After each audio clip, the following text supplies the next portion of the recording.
Você sabe que você tem que avançar, mas você se sente perdido, não sabe por onde começar, não sabe como preencher esse vazio dentro de você?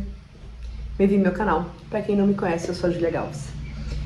Hoje, uma cliente que eu gosto muito, uma pessoa que sempre a gente tem umas trocas incríveis, me trouxe essa questão, né? Me falou dessa sensação que eu acho que eu vejo, que é uma sensação muito comum nesses percursos iniciáticos que seja chama gêmea ou contato de ascensão estão vivenciando, é o ok, eu tenho que avançar, ok, eu tenho que tirar essa dor de dentro de mim, ok, eu tenho que fazer o meu processo, eu tenho que me encontrar, mas como eu faço tudo isso?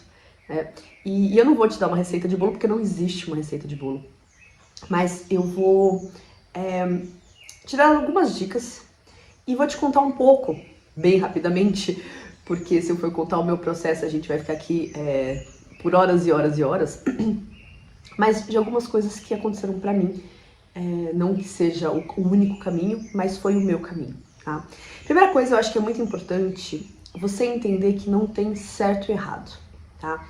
Às vezes as pessoas têm medo de abrir algumas portas por medo de errar, né? De tipo, mas não era esse caminho, de perder tempo. Não existe o perder tempo quando a gente está se procurando, tá? Por exemplo, quando eu comecei o meu processo, eu não comecei nem um pouco, apesar de todo mundo desde muito nova me perguntar se eu era psicóloga, se eu era terapeuta. Eu, quando adolescente, eu queria ser sexóloga. Eu sempre gostei do tema da sexualidade, tanto que na escola, quando tinha aulas, né, sobre o assunto, eu que levantava a mão, porque as minhas amigas tinham muita vergonha de perguntar as questões dela, então sempre era eu era a única que levantava a mão. Eu sempre gostei muito dessa questão e eu nunca tive tabu em relação a isso, tá? Eu tive a sorte de ser criada numa família onde pelo menos eu não sentia esse tabu. Talvez meu irmão não veja da mesma maneira, mas eu não sentia esse tabu, tá? Só que quando eu fui estudar, né, para ser terapeuta, em nenhum momento eu queria ser terapeuta. Eu acabei caindo de gaiato realmente num grupo de constelação familiar, tá? Eu estava na minha noite escura da alma e eu estava fazendo para me ajudar, né, para avançar para mim. E quando eu vi, eu estava nesse curso, que foi um curso bem básico, digamos assim, mas que me deu vontade, que me fez nascer a vontade de fazer uma formação mais profunda. Foi aí que o universo, porque o universo também é perfeito e maravilhoso, colocou no meu caminho a professora Carla Rodrigues, que assim foi encontro de alma, paixão à primeira vista, e foi minha amiga que mandou uma live dela pra mim, e é impressionante também, isso é uma coisa muito incrível, né? Percebam as pessoas que o universo coloca no caminho da gente, não é por acaso, pode ser pra gente se conectar durante um tempo, pode ser pra gente ficar atento e ter discernimento também, tá? Às vezes tem pessoas que vêm falar exatamente o que o nosso ego quer, passando a mão na cabeça, e a gente precisa perceber isso também para sair desse lugar, tá? Mas o fato foi que então, eu comecei essa formação de constelação familiar, só que logo eu percebi que não ia ser nesse lugar que eu ia seguir o meu caminho. Mas isso abriu a porta para o tarô, que abriu a porta também para o reiki, que foi abrindo portas para coisas que hoje eu tenho como base, claro que também se desenvolveram, que eu também coloquei a minha maneira de fazer, mas que foram bases. Hoje eu não atendo como consteladora familiar, eu nem finalizei totalmente a formação, mas tudo que eu aprendi lá também me ajuda muito como base para acompanhar os meus clientes, tá? Então, isso que é interessante perceber, tá vendo? Poderia falar assim, nossa, gastei dinheiro aqui e nem faço isso exatamente, né? Eu indico o Paulo quando eu tenho uma constelação para as pessoas que eu atendo. Mas por quê? Porque para começar, eu acho que o Paulo, ele é mestre no que ele faz, eu sou mestre no que eu faço, então cada um, e a gente se ajuda, a gente se trabalha, a gente se ajuda a ajudar o cliente, né? Se ajuda assim, de tipo, falar assim, olha, aqui nesse momento é essa pessoa. Só que eu poderia parar e falar assim, ai, gastei dinheiro aqui e nem atendo ir com isso. Não, foi uma porta de entrada, tá? Isso eu quero dizer pra vocês. Não tenham medo de experimentar, de experienciar. Vocês vão descobrir o que vocês gostam tentando. Vocês vão descobrir o que vibra em vocês tentando. Vocês vão descobrir o caminho de vocês e as portas vão se abrindo tentando. Porque às vezes, é o que eu sempre falo, as pessoas querem já chegar aqui, só que tem que caminhar. A gente tem que fazer essa caminhada. E ela é gostosa, porque nessa caminhada a gente está se descobrindo, a gente está se abrindo, a gente está rompendo barreiras, tá? Um exercício que eu vou passar para vocês que eu fiz, e eu me lembro que na época, quando eu fiz, ele nem pareceu tão importante, mas anos depois eu vejo o quanto sim ele foi fundamental para mim naquele momento. E eu passo muitas vezes para pessoas que eu acompanho, que eu vejo que estão um pouco perdidas em relação a isso, tá? Uma coisa que eu aprendi é que não existe pessoa que não saiba fazer nada. Não existe pessoa com uma missão própria, ela.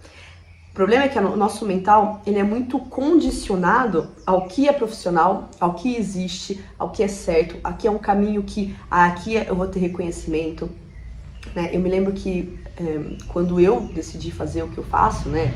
Claro que um nível muito abaixo do que é hoje, mas quando eu decidi isso, eu lembro que o meu pai, no maior carinho e amor dele, de preocupação de pai, achava que era impossível, porque aquilo não existia.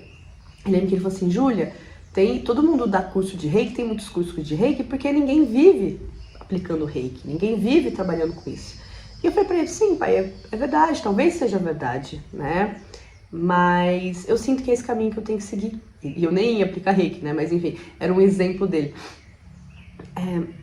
E daí, depois de um tempo, né, porque eu estava fazendo a minha missão de vida, porque eu estava no meu caminho, e meu pai foi vendo, né, que eu estava vivendo do que eu sentia que eu tinha que viver, ele falou, você criou uma nova profissão, e ele ficou muito orgulhoso. E também foi a primeira vez que eu não quis fazer pelo meu pai, para impressionar meu pai, para impressionar minha mãe, para impressionar as pessoas. Eu fiz porque eu realmente senti dentro de mim que esse era o caminho, que esse era o impulso, que era por ali.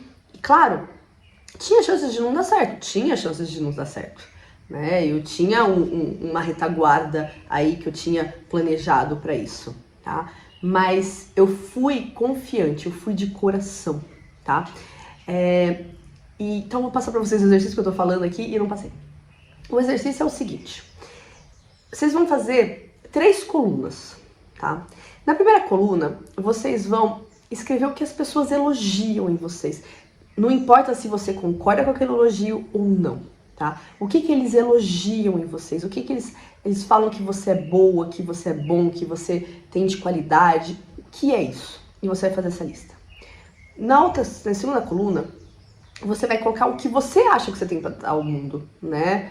E também pode ser, gente, não se prendam em coisas clichês, tá? Pode ser de tudo, qualquer coisa. Depois eu vou dar um exemplo para vocês que eu acho muito legal.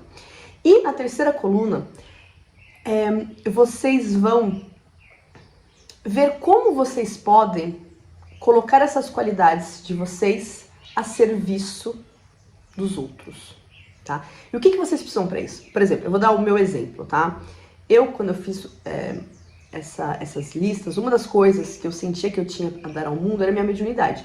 Naquela época, imagina, eu tinha muito medo da minha mediunidade ainda, eu estava começando a aceitar, mas eu nem sabia como isso poderia acontecer, tá? E eu sentia que alguns cursos, algumas terapias, algumas coisas poderiam me ajudar a expandir isso, tá? E foi o que eu fiz, foi o que eu anotei, né? O que tal pessoa poderia me ajudar, tá? Então, esse é o exercício, tá? Façam de coração aberto, façam sem julgamento e depois vocês me contam como que foi pra vocês, tá? E o exemplo que eu queria dar pra finalizar aqui é que pra mostrar como a gente pode ter sucesso em tudo quando a gente faz o que a gente gosta. Uma vez, minha professora, né, ela recebeu uma paciente que falava assim, eu não sei fazer nada. Ela falou assim, não é possível, todo mundo sabe fazer alguma coisa, né? Ela tinha um problema profissional. Ela falou assim, olha, a única coisa que eu sei fazer é pipoca. Daí minha professora assim, pipoca? Ela, não, a minha pipoca ela é realmente muito boa. Eu falei, então tá bom, então na próxima sessão você traz pipoca pra gente. E realmente ela tinha uma pipoca diferenciada, digamos assim. Pois bem, hoje essa mulher é a maior distribuidora de pipoca da cidade dela. ela ganha muito bem a vida dela fazendo o que ela ama fazer. Então, eu acho que esse exemplo ele é maravilhoso e surreal pra gente não se limitar, tá? Não precisa ser grandioso, não precisa ser o que as pessoas consideram chique ou importante, ou isso é um grande erro. Muitas vezes a gente quer seguir o nosso caminho, a gente quer se achar seguindo os passos das outras pessoas, né? Então, eu tô dando meus exemplos porque esse é o meu exemplo, para incentivar vocês a encontrar o caminho de vocês, tá?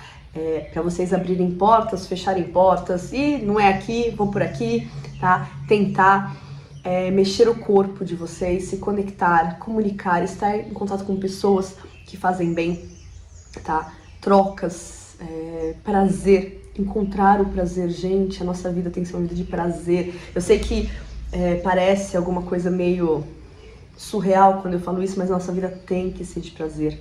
Você tem que ter prazer no que você faz. Isso não quer dizer que... Eu sei que muitas pessoas, quando eu falo prazer, pensam, é uma vida sem comprometimento, é uma vida... Não, isso é o que você tem como prazer na sua cabeça. Não é isso o prazer. O prazer é aquela coisa que vibra dentro de você. Eu, como boca capricorniana, eu tenho prazer em trabalhar no que eu amo. Eu tenho prazer mesmo, é uma coisa que eu gosto de fazer, tá?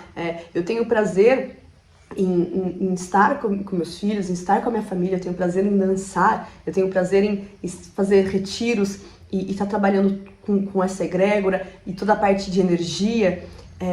Eu tenho prazer de pegar um bom livro. Então, os prazeres não precisa ser oba-oba, né? Isso, se você pensa nisso, tem uma crença aí que precisa trabalhar, né? Tem uma crença sobre o que é o prazer. O prazer é o que, pra mim, ele é o que nos move, tá? A gente tá aqui pra ter prazer. A gente tá aqui pra encontrar prazer nas coisas que a gente faz no dia a dia, para que essa vida valha realmente muito a pena. E não simplesmente pros grandes momentos, pros pequenos momentos. Tem uma cartinha que eu gosto que fala assim: não tente alcançar a felicidade com um grande F, se você não é capaz de apreciar a felicidade com um pequeno F, aquela cotidiana que tá aqui o tempo todo, mas que é tão óbvia que às vezes a gente não aprecia, tá? Então, vamos ver o que nos dá prazer e felicidade no cotidiano. Pessoal, boa busca a todos. Um grande beijo e até a próxima.